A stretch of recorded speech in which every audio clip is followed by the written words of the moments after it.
Assalamualaikum, perkenalkan nama saya Medi Fatriani dengan NIM 220200106. Baik, kali ini saya akan membahas tentang manajemen fase septi dan antropologi.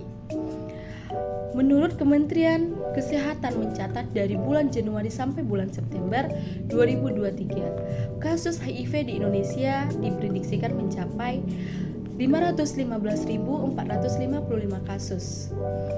Penularan pertama HIV pada manusia ini diperkirakan menjadi tonggak awal sejarah HIV pertama kali di permukaan bumi itu pada tahun 1920 yang pertama kali terjadi di negara Afrika. Di sana virus turut menyebar melewati pekerjaan migran dan perdagangan seksual.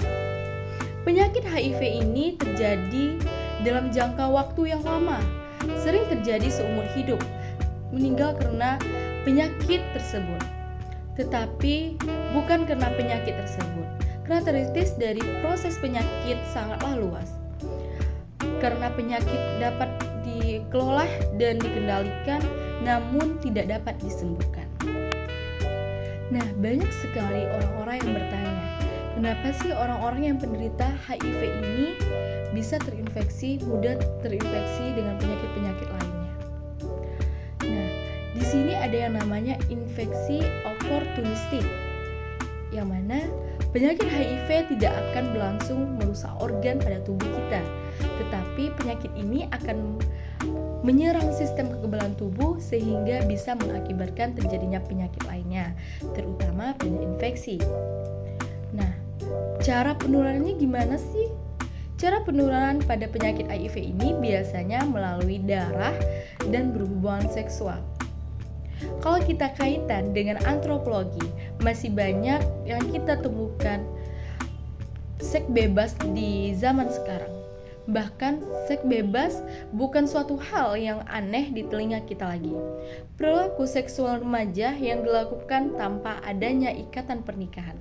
Biasanya perilaku seks pranikah sering dilakukan saat remaja berpacaran. Perilaku ini merupakan akibat dari perkembangan biologis sehingga mendorong hasrat seksual. Padahal kalau dilihat dari sisi budaya, hubungan seks sangatlah dilarang. Tetapi pada kenyataannya, di zaman sekarang, gonta-ganti pasangan itu adalah hal yang wajar dilakukan. Orang-orang yang menderita penyakit HIV ini sering dikucilkan oleh masyarakat, sering dilihat sebelah mata oleh masyarakat. Masyarakat atau orang-orang sekitar akan menjauhi, akan mensuduti orang-orang yang terkena HIV. Padahal orang-orang yang terkena HIV juga harus kita rangkul, harus kita kasih semangat agar orang-orang yang terkena HIV memiliki semangat untuk hidup. Nah, kalau kita lihat dari segi manajemen pasien septinya, di sini kita akan melakukan tindakan agar pasien akan merasa aman dan nyaman dengan cara kita tetap menjaga kualitas kesehatan pasien dan menghindari pasien dari infeksi.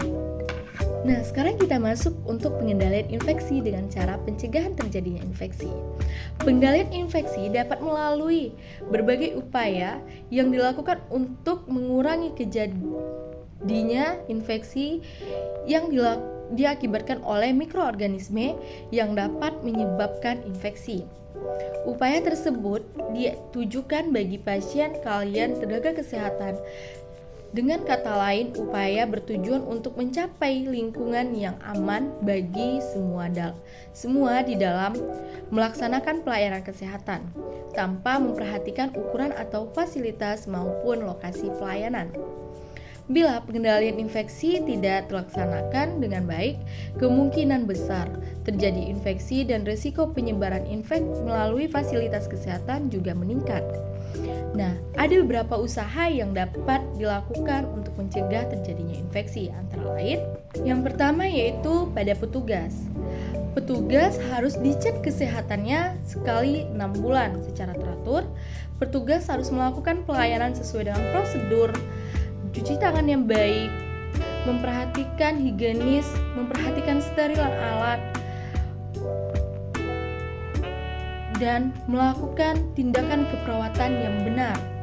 Oke, yang kedua yaitu alat-alat yang ada di rumah sakit. Alat-alat selalu disimpan dalam keadaan kering, bersih, steril, dan disimpan dalam tempat khusus. Tidak memakai alat yang rusak dan tidak memakai alat yang diragukan kesterilannya. Yang ketiga yaitu pada pasien. Melakukan isolasi pada pasien yang menderita penyakit menular. Merawat personal higien pasien, memberikan perhatian khusus pada pasien dengan penyakit yang diyakinkan bisa menularkan penyakit. Yang keempat, yang terakhir yaitu lingkungan. Menerapkan atau sinar matahari harus cukup. Sirkulasi udara harus cukup. Mencegah kebersihan, menghindari serangga, mencegah air menggenang. Tempat sampah selalu dalam keadaan tertutup, permukaan lantai dan tidak berlubang. Upaya pengendalian infeksi bersifat multidisiplin dan beberapa hal yang perlu dihindari dalam pengendalian infeksi. Yang pertama, perilaku petugas kesehatan harus disadari disiplin yang tinggi untuk mematuhi prosedur aseptik, tidak invasif, upaya profilaksi, dan sebagainya. Yang kedua yaitu melindungi pasien dengan mekanisme pertahanan diri supaya tidak terpapar oleh sumber infeksi. Yang ketiga, pemakaian obat-obatan aseptik, antibiotik, dan lain-lainnya yang dapat mempengaruhi terjadinya infeksi. Yang keempat, membangun ruang perawat akan berpengaruh terhadap risiko penularan infeksi, khususnya melalui udara, kontak fisik yang dimungkinkan bila luas ruangan tidak cukup memenuhi.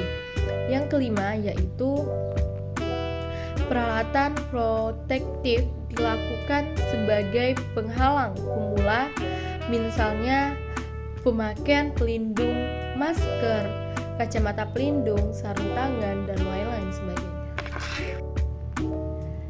Baiklah, hanya itu yang bisa saya sampaikan tentang HIV menurut pandangan dari antropologi dan manajemen pasien septi.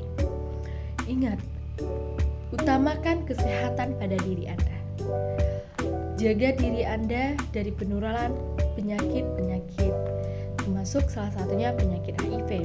Sayangi diri Anda sebelum menyayangi diri orang lain. Saya Midi Fatriani pamit undur diri. Assalamualaikum warahmatullahi wabarakatuh.